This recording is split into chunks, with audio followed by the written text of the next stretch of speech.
Okay guys, no, yung client natin from Cavite, no. Kung matatandaan niyo, ito yung yung meron silang business na hanger, yung magic hanger na nababale, no. Okay, dinala nila yung ito, napakaganda nito unit na to, alam niyo naman. Dinala nila rito. Bali ang nangyayari, nalalaglag yung magazine. Hindi naglalak yung magazine, no.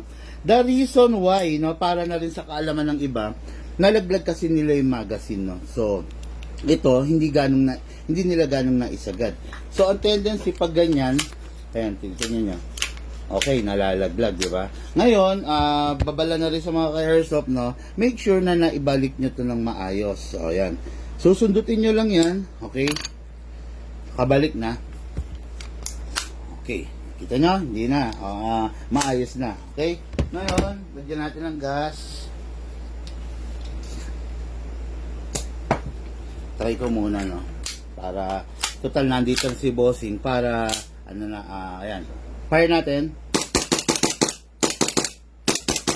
Grabe yung recoil nito. Lakas talaga nito yung unit na to.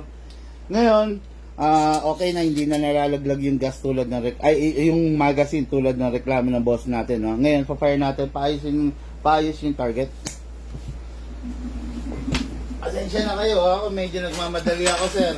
Actually, nasa Bukawi na ako. Kaya lang ito mga client natin, si Sir Edsel. Hello, sir pala. Okay, ayan. Sino po siya? Dante. Sir Dante na. Okay, then, ayun. Pa-fire muna natin, guys. Lagyan natin bala. Huwag mo sa akin sapat. Okay, sir, may sapat. Okay. Pasok. Kasa. Ready to fire. Okay, firing.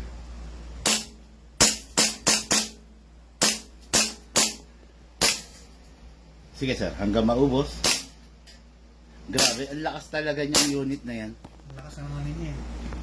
Okay guys, no, as part of our lifetime service warranty, nakita nyo naman. Yun nga lang, magpagod si boss kasi yung mga ganitong issue, pwede naming gawin sana to sa through video call, no? Pero since meron yata silang lakad dito sa around sa Bulacan, sir, no? Kaya hindi rin naman sila nagsayang ng oras. Tapos ayun, syempre ang client natin, VIP priority natin lagi. Kaya nasa Bukawi na tayo, bumalik tayo rito sa shop, okay? Unit ng ating bossing, Sir Edsel. Tama sir, no? Yeah. Okay, tapos meron pa siyang rifle na itetest din natin. Okay, ngayon ito yung unit na ni-restore natin and upgrade. Unit din to ng ating ka-airsoft, no? So talagang matandang unit, talagang grabe, tingnan niyo yung itsura. Talagang mukhang marami ng pinagdaan ng laban. No? Okay, yan yung itsura. Ngayon ito na-repair, restore and upgrade na rin natin. Siyempre, itetest natin. Ito yung Magazine yata yan, wala na rin. actually, wala bang magazine? Kasi binigay mo sa akin, wala siyang Dalawa magazine. yan sir, hindi ko na makita eh. Pero meron ka magazine na gagamitin. Hindi, bibili na siguro. Testing ng iyong rifle na ni-restore natin.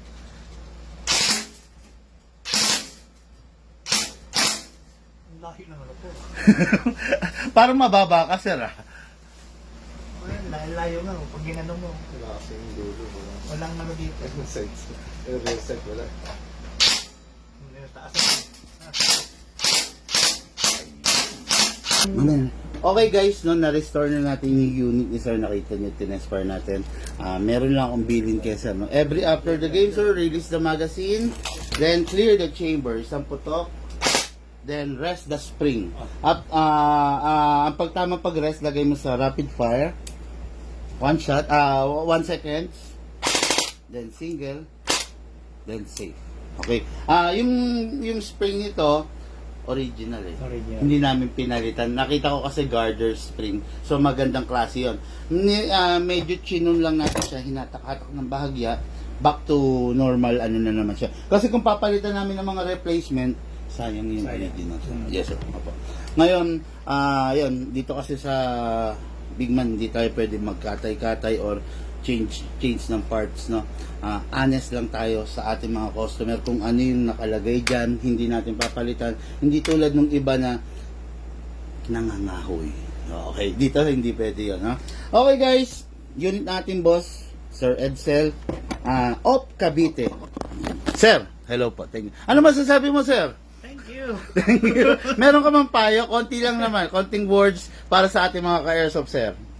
Actually, first time ko makaano nito eh. Kaya ito, sayang. Akala ko ano na to eh. Tapunin na to. For junk na For talaga junk eh, no? Oo nga eh. Buti na lang pagpunta ni Boss Bigman sa na restore pa eh. Okay sir, maraming salamat po.